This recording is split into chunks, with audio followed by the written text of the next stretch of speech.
নমস্কার, আমি গল্প পাঠে মৌ। গল্প পাঠ যদি আপনাদের ভালো লেগে থাকে তাহলে অবশ্যই চ্যানেলটিকে লাইক, শেয়ার ও সাবস্ক্রাইব করে পাশে থাকবেন এবং আপনাদের মূল্যবান মতামত কমেন্টে জানাবেন। আজকে আপনারা শুনছেন শ্রদ্ধেয় বিভূতিভূষণ বন্দ্যোপাধ্যায়ের উপন্যাস ইছামতী। রামকানাই কবিরাজ গত 1 বছর গৃহহীন, আশ্রয়হীন হয়ে আছেন। সেবার 3 দিন নীলকুঠির চুনের গুদামে আবদ্ধ ছিলেন। দেওয়ান রাজারাম অনেক বুঝিয়েছিলেন, অনেক প্রলোভন দেখিয়েছিলেন, কিন্তু কিছুতেই মিথ্যা সাক্ষ্য দেওয়াতে রাজি করাতে পারেননি রামকানাইকে। শ্যামচাঁদের ফলে অচৈতন্য হয়ে পড়েছিলেন চুনের গুদামে। নীলকুঠির সাহেবদের ঘরে বসে কি তিনি জল খেতে পারেন? জলস্পর্শ করেননি সুতরাং কদিন। মড়মড় দেখে তাকে ভয়ে ছেড়ে দেয়। নিজের সেই ছোট্ট দোচালা ঘরটাতে ফিরে এলেন। এসে দেখেন ঘরটা আছে বটে, কিন্তু জিনিসপত্র কিছু নেই। হাঁড়ি কুড়ি ভেঙে চুরে তছনছ করেছে। তার জড়িবুটির হাঁড়িটা কোথায় ফেলে দিয়েছে। তাতে কত কষ্টে সংগ্রহ করা সোঁদালি ফুলের গুঁড়ো, পুনর্নবা হলহলি শাকের পাতা, ক্ষেত পাপড়া, নালি মূলের লতা, এসব জিনিস শুকনো অবস্থায় ছিল। 10 আনা পয়সা ছিল একটা ন্যাকড়ার পুঁটুলিতে, তাও অন্তর্হিত।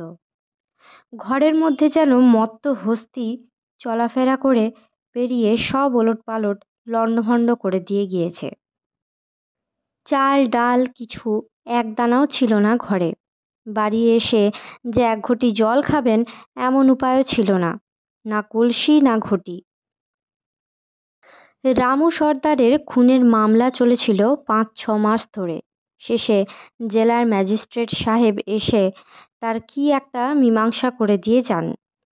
রামকানাই আগে 2-1 রোগী যা পেতেন, এখন ভয়ে তাঁকে আর কেউ দেখাতো না। দেখালে দেওয়ান রাজারামের বিরাগভাজন হতে হবে। রামকানাইকে 3-4 মাস প্রায় অনাহারে কাটাতে হয়েছে। পৌষ মাসের শেষে রামকানাই অসুখে পড়লেন। জ্বর, বুকে ব্যথা। সেই ভাঙা দোচলায় একা বাঁশের মাচাতে পড়ে থাকেন, কেউ দেখবার নেই। নীলকুঠির ভয়ে কেউ তার কাছে ঘেঁষে না। একদিন ফর্সা শাড়ি পরা, মেমেদের মতো হাত কাটা জামা গায়ে দেওয়া এক স্ত্রীলোককে তাঁর দিন কুটিরে ঢুকতে দেখে রামকানাই রীতিমতো আশ্চর্য হয়ে গেলেন। এসো মা, বসো। তুমি কোণে থেকে আসছো, চিনতে পারলাম না যে। স্ত্রীলোকটি এসে তাকে দূর থেকে ভূমিষ্ঠ হয়ে প্রণাম করলে। বললে, আমারে চিনতে পারবেন না, আমার নাম গয়া। রামকানাই এ নাম শুনেছিলেন, চমকে উঠে বললেন, গয়া ম্যাম? হ্যাঁ বাবা ঠাকুর, ওই নাম সবাই বলে বটে। কি জন্যে এসেছো মা? আমার কত ভাগ্যি। আপনার ওপর সাহেবদের মধ্যে ছোট সাহেব খুব রাগ করেছে, আর করেছে দেওয়ানজি। কিন্তু বড় সাহেব আপনার উপর এসব অত্যাচারের কথা, অনাচারের কথা কিছুই জানে না। আপনি আছেন কেমন? জ্বর, বুকে ব্যথা, বড় দুর্বল। আপনার জন্যে একটু দুধ এনেছিলাম। আমি তো জাল দিয়ে খেতে পারবো না, উঠতে পারছি নে। দুধ তুমি ফিরিয়ে নিয়ে যাও মা। না বাবা ঠাকুর, আপনার নাম করে এনেছিলাম, ফিরিয়ে নিয়ে যাব না। আপনি না খান, বেলগাছের তলায় ঢেলে দিয়ে যাব। আমার কি সেই ভাগ্যি আপনার মতো ব্রাহ্মণ মোর হাতের দুধ সেবা করবেন? রামকানাই শঠ নন, বলেই ফেললেন, আমি মা সুদ্দের দান নিই না। গয়া চতুর মেয়ে, হেসে বললে, কিন্তু মেয়ের দান কেন নেবেন না বাবা ঠাকুর? আর যদি আপনার মনে হ্যাচাং প্যাচাং থাকে, মেয়ের দুধের দাম আপনি সেরে উঠে দেবেন এরপরে, তাতে তো আর দোষ নেই। হ্যাঁ, তা হতে পারে মা। বেশ, সেই কথাই রইল। দুধ আপনি সেবা করুন। জাল দেবে কে তাই ভাবছি, আমার তো উঠবার শক্তি নেই।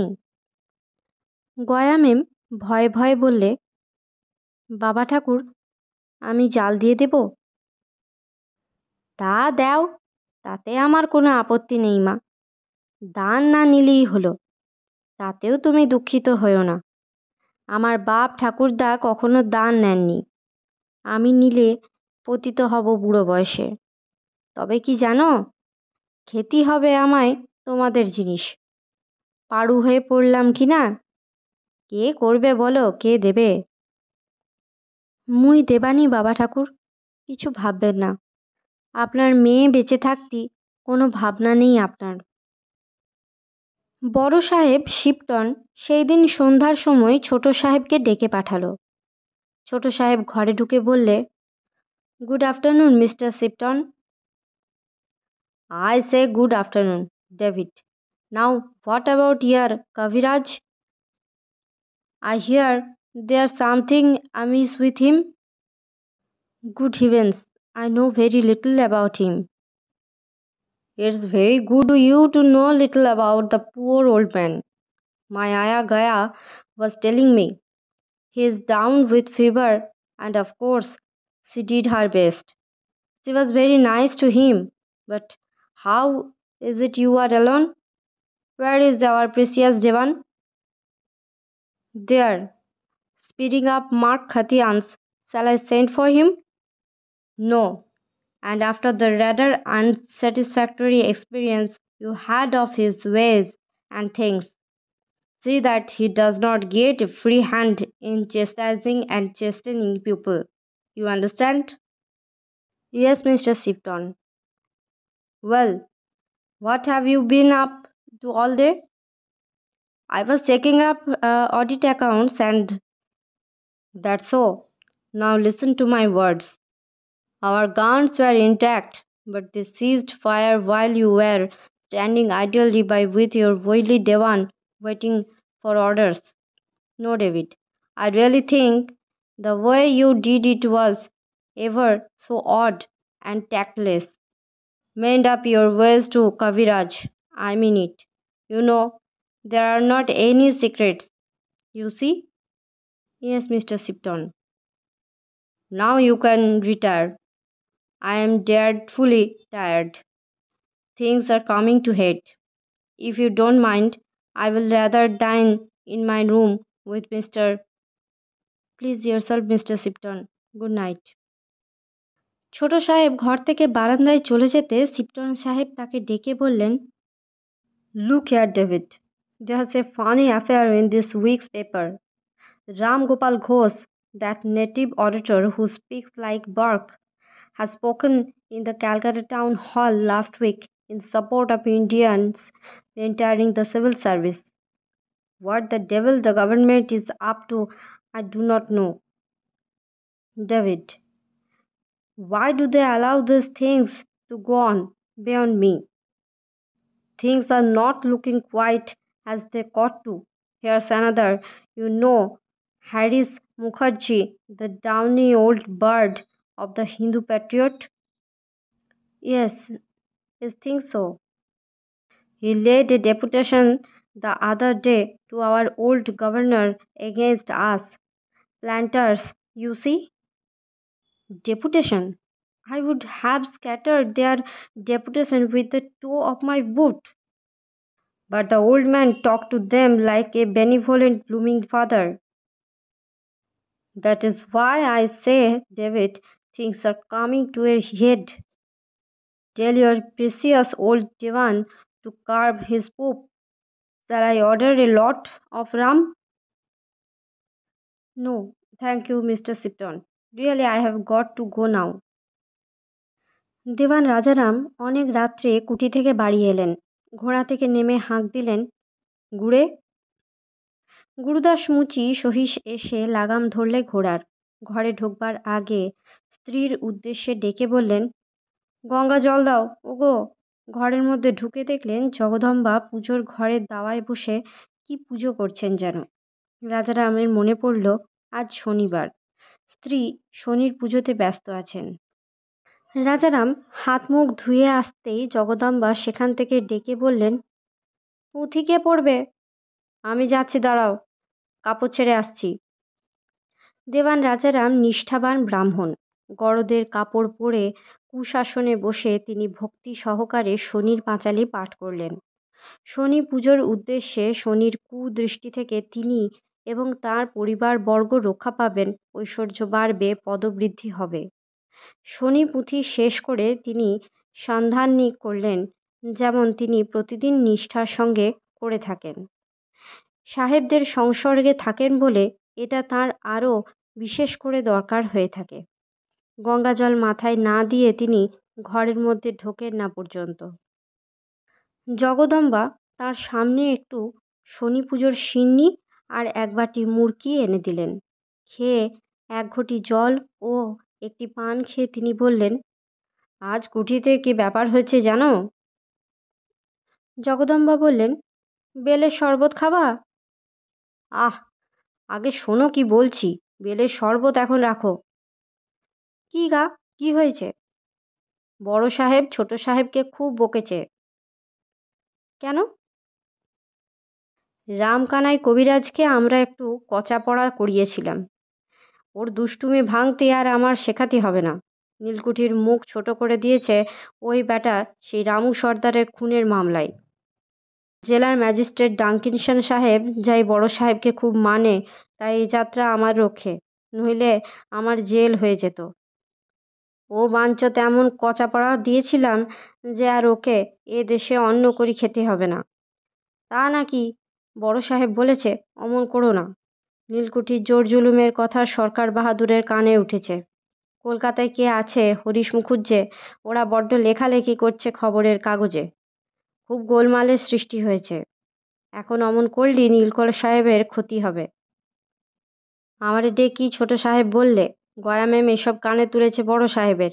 বিটি আসল শয়তান। কেন? গয়া ম্যাম তোমাকে তো খুব মানে। বাদ দাও, যার চরিত্রের নেই তার কিছুই নেই। ওর আবার মানামানি, কিছু যে বলবার জো নেই। নইলে রাজারাম রায়কে আর শেখাতে হবে না কাকে কি করে জব্দ করতে হয়। তোমাকে কি ছোট সাহেব বকেছে নাকি? আমারে কি বকবে? আমি না হলে নীলের চাষ বন্ধ, কুটিতে হাওয়া খেলবে ভোঁ ভাঁ। আমি আর প্রসন্ন চক্রবর্তী আমিন না থাকলে এক কাঠা জমিতেও নীলির দাগ মারতে হবে না কারো। নবুগাজীকে কে সোজা করেছিল? রাহাতুনপুরীর প্রজাদের কে জব্দ করেছিল? ছোট সাহেব বড় সাহেব কোনো সাহেবেরই কর্ম নয়, তা বলে দিলাম তোমারে। আজ যদি এই রাজারাম রায় চোখ বোঝে তবে কালই। জগদম্বা অপ্রসন্ন সুরে বললেন, ও আবার কি কথা? শনিবারের সন্ধেবেলা দুর্গা দুর্গা রাম রাম, অমন কথা বলবার নয়। তিলুরা এসেছিল কেউ? নীলু খোকাকে নিয়ে এসেছিল। খোকা আমাকে গাল টিপে টিপে কত আদর করলে। আহা, ওই চাঁদটুকু হয়েছে বেঁচে থাক।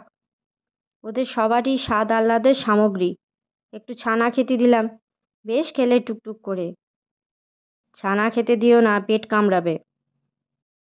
কথা শেষ হবার আগেই তিলু খোকাকে নিয়ে এসে হাজির। খোকা বেশ বড় হয়ে উঠেছে, ওর বাবার বুদ্ধি পেয়েছে। রাজারামকে দুহাত নেড়ে বললে, বর্দা। রাজারাম খোকাকে কোলে নিয়ে বললেন, বর্দা কি মণি, মামা হয় যে। খোকা আবার বললে, বর্দা। তার মা বললে, ওই যে, তোমাকে আমি বর্দা বলি কি না? ও শুনে শুনে ঠিক করেছে ওই লোকটাকে বর্দা বলে। খোকা বলে, বর্দা। রাজারাম খোকার মুখে চুমু খেয়ে বললেন, তোমার মারও বর্দা হলাম, আবার তোমারও বর্দা বাবা। ভবানী কি করছে? তিলু বললে, উনি আর চন্দন মামা বসে গল্প করছেন। আমি কাঁঠাল ভেঙে দিয়ে এলাম খাবার জন্যে। নিতে এসেছিলাম একটা ঝুনো নারকোল। ওরা মুড়ি খেতে চাইলেন ঝুনো নারকোল দিয়ে। নিয়ে যা তোর বৌদিদির কাছ থেকে, একটা ছাড়া দুটো নিয়ে যা। এই সময়ে জগদম্বা জানলার কাছে গিয়ে বললেন, ওগো, তোমার একে বাইরে ডাকছে। কেডা? তা কি জানি, গোপাল মাইন্দার বলছে। রাজারাম খুব আশ্চর্য হয়ে গেলেন বাইরে যে এসেছিল তাকে দেখে। সে হলো বড় সাহেবের আর্দালি শ্রীরাম মুচি। এমন কি গুরুতর দরকার পড়েছে যে এত রাত্রে সাহেব আরদালি পাঠিয়েছে? কি রে রেমো? কর্তামশাই, দু সাহেব এক জায়গায় বসে আছে বড় বাংলায়, মদ খাচ্ছে। কি একটা জরুরি খবর আছে। আমারে বললে ঘোড়ায় চড়ে আসতি বলিস, এখনই যেন আসে। কেন জানিস? তা মুই বলতে পারবো না কর্তামশাই। কোনো গোলমেলে ব্যাপার হবে, নইলে এত রাত্রিরই ডাকবে কেন? মোর সঙ্গে চলুন, মুই সরকি এনেছি সঙ্গে করে। মোদের শত্রুর চারিদিকে, রাত বেরাত একা আঁধারে বেরোবেন না। রাজারাম হাসলেন। শ্রীরাম মুচি তাকে আজ কর্তব্য শেখাচ্ছে। ঘোড়ায় চড়ে তিনি একটা হাঁক মারলে দুখানা গাঁয়ের লোক থরহরি কাঁপে। তাকে কে না জানে এই 10-20খানা মৌজার মধ্যে। আধ ঘন্টার মধ্যে রাজারাম এসে সেলাম ঠুকে সাহেবদের সামনে দাঁড়ালেন। সাহেবদের সামনে ছোট টেবিলে মদের বোতল ও গ্লাস। বড় সাহেব রূপোর আলবোলাতে তামাক টানছে। তামাকের মিঠে কড়া মৃদু সুবাস ঘরময়। ছোট সাহেব তামাক খায় না, তবে পান দোক্তা খায় মাঝে মাঝে, তাও বড় সাহেব বা তার মেমকে লুকিয়ে। বড় সাহেব ছোট সাহেবের দিকে তাকিয়ে কি বললে ইংরাজিতে। ছোট সাহেব রাজারামের দিকে মুখ ফিরিয়ে বললে, দেওয়ান, ভারী বিপদের মধ্যে পড়ে গেলাম যে। সেটা রাজারাম অনেক পূর্বেই অনুমান করেছেন। কি সাহেব? কলকাতা থেকে এখন খবর এলো নীল চাষের জন্যে লোক নারাজ হচ্ছে। গভর্নমেন্ট তাদের সাহায্য করছে। কলকাতায় বড় বড় লোকে খবরের কাগজে হইচই বাঁধিয়েছে। এখন কি করা যায় বলো? শুল্ক, শুভরত্নপুর, উলুশি, সাতবেড়ে, নহাটা, এ গাঁয়ে কত জমি নীলির দাগ মারা বলতে পারবা? রাজারাম মনে মনে হিসাব করে বললেন, আন্দাজ 700-750 বিঘে। এই সময় বড় সাহেব বললে, কত জমিতে ডাগ আছে? রাজারাম সসম্ভ্রমে বললেন, ওই যে বললাম সাহেব, 700 বিঘে হবে। হুজুর বলার প্রথা আদৌ প্রচলিত ছিল না তখন। এই সময় বিবি শিপটন বড় বাংলার সামনে এসে নামলেন টমটম থেকে। ভজামুচি সহিস পেছন থেকে এসে মেম সাহেবের হাত থেকে লাগাম নিলে এবং তাকে টমটম থেকে নামতে সাহায্য করলে। ঘোর অন্ধকার রাত। মেম সাহেব এত রাতে কোথায় গিয়েছিল রাজারাম ভাবলেন, কিন্তু জিজ্ঞেস করবার সাহস পেলেন না। মেম সাহেব ওদের দিকে চেয়ে হেসে কি ইংরেজিতে বললে, ও হরি, এটা কি? ভজামুচি একটা মরা খরগোশ নামাচ্ছে টমটমের পাদানি থেকে। মেম সাহেবের হাতের ভঙ্গিতে সেটা ভজা সসম্ভ্রমে এনে সাহেবদের সামনে নামালে। মেম সাহেবের হাতে বন্দুক। অন্ধকার মাঠে নদীর ধারে খরগোশ শিকার করতে গিয়েছিল মেম সাহেব তাহলে। মেম সাহেবের ওপরে উঠতেই এই দুই সাহেব উঠে দাঁড়ালো। যত সব। ওদের মধ্যে খানিকক্ষণ কি বলা বলি ও হাসাহাসি হলো। মেম সাহেব রাজারামের দিকে তাকিয়ে বললে, কেমন হইল শিকার? বিনয়ে বিগলিত রাজারাম বললেন, আগে চমৎকার। ভালো হইয়াছে? খুব ভালো। কোথায় মারলেন মেম সাহেব? বাঁওড়ের ধারে, এই দিকে খড় আছে। খড়? ভজামুচি মেম সাহেবের কথার টিকা রচনা করে বলে, সবাইপুরীর বিশেষদের খড়ের মাঠে। ওহ, অনেক দূর গিয়েছিলেন এই রাত্রিরে। আমার কাছে বন্দুক আছে, ভয় কি আছে? ভুটে খাইবে না? আজ্ঞে না, ভূত কোথা থেকে আসবে? নো নো, ভজা বলিতেছিল মাঠে ভূত আছে, আলো জ্বলে, যাই আসে যাই আসে। কি নাম আছে ভজা? আলো ভূত। ভজা উত্তর দেবার আগে রাজারাম বললেন, আগে আমি জানি, এলে ভূত। আমি নিজে কতবার মাঠের মধ্যে এলে ভূতের সামনে পড়েছি, ওরা মানুষের কিছু বলে না। বড় সাহেব এই সময় হেসে বললেন, তোমার মাথা আছে, ভূত আছে, উহা গ্যাস আছে। গ্যাস জ্বলিয়া উঠিলেও তো তুমি ভূত দেখিলে। এর পরের কথাটা হলো মেম সাহেবের দিকে চেয়ে ইংরাজিতে। রাজারাম বুঝলেন না। খরগোশ কেমন? আগে খুব ভালো। তুমি খাও? না সাহেব, খাইনে। অনেকে খায় আমাদের মধ্যে, আমি খাইনে। এই সময় প্রসন্ন চক্রবর্তী, আমিন ও গিরিশ সরকার মুহুরী অনেক খাতাপত্র নিয়ে এসে হাজির হলো। রাজারাম ঘুঘু লোক, তিনি বুঝলেন আজ সারা রাত কুঠির দপ্তরখানায় বসে কাজ করতে হবে। আমিন দাগ মার্কার খতিয়ান এনে হাজির করেছে কেন? দাগের হিসেব এত রাত্রে কি দরকার? ছোট সাহেব কি একটা বললে ইংরাজিতে। বড় সাহেব তার একটা লম্বা জবাব দিলে হাত পা নেড়ে, খাতার দিকে আঙুল দিয়ে দেখিয়ে। ছোট সাহেব ঘাড় নাড়লে। তারপর কাজ আরম্ভ হলো সারা রাত ব্যাপী। ছোট সাহেব, প্রসন্ন, আমিন, তিনি, গিরিশ মুহুরী ও গদাধর চক্রবর্তী মুহুরীতে মিলে। কাজ আর কিছুই নয়, মার্কা খতিয়ান বদলানো। যত বেশি জমিতে নীলের দাগ দেওয়া হয়েছে বিভিন্ন গ্রামে, তার চেয়ে অনেক কম দেখানো। জরিপের আসল খতিয়ান দৃষ্টে নকল খতিয়ান তৈরি করার নির্দেশ দিলে ডেভিড সাহেব। রাজারাম বললেন, সাহেব, একটা দরকারি জিনিসের কি হবে? ডেভিড, কি জিনিস? প্রজাদের বুড়ো আঙুলের ছাপ, তার কি হবে? দাগ খতিয়ানে আমাদের সুবিধের জন্যে আঙুলের ছাপ নিতে হয়েছিল, এখন তারা নকল খাতায় দেবে কেন? যেসব বদমাইশ প্রজা! নবু গাজীর মামলায় রাহাতুনপুর শুদ্ধ আমাদের বিপক্ষে। রামু সর্দারের খুনের মামলায় বাঁধালের প্রজা সব জটা। কি করতে হবে বলুন? বুড়ো আঙুলের ছাপ জাল করতে হবে?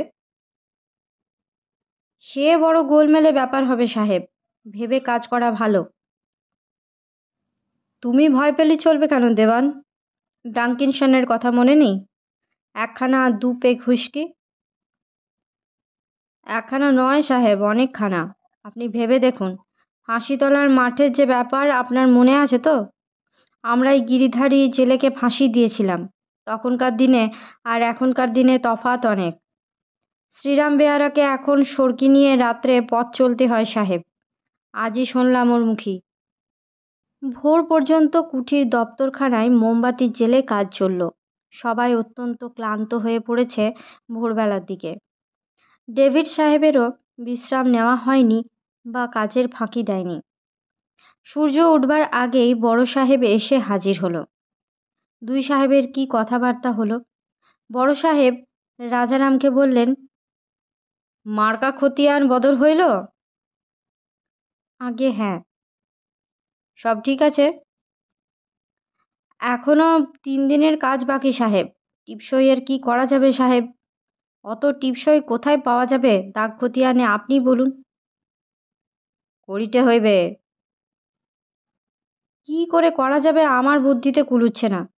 শেষকালটা কি জেল খেটি মরব? টিপসই জাল করব কি করে? সব জাল হইল তো উহা জাল হইবে না কেন? মাথা খাটাইতে হইবে। পয়সা খরচ করিলে সব হইয়া যাইবে। মন দিয়া কাজ করো। তোমার ও প্রসন্ন আমিনের 2 টাকা করিয়া মাহিনা বাড়িল এ মাস হইতে। মাথা নিচু করে 2 হাত জুড়ে নমস্কার করে বললেন রাজারাম, আপনার খেয়েই তো মানুষ সাহেব, রাখতেও আপনি, মারতেও আপনি। কি একটা ইংরেজি কথা বলে বড় সাহেব চলে গেল ঘর থেকে বেরিয়ে। আজকের মতো গল্প পাঠ এই পর্যন্ত। পরবর্তী অংশ নিয়ে আসবো পরবর্তী ভিডিওতে। সকলে ভালো থাকবেন, সুস্থ থাকবেন এবং পাশে থাকবেন। নমস্কার।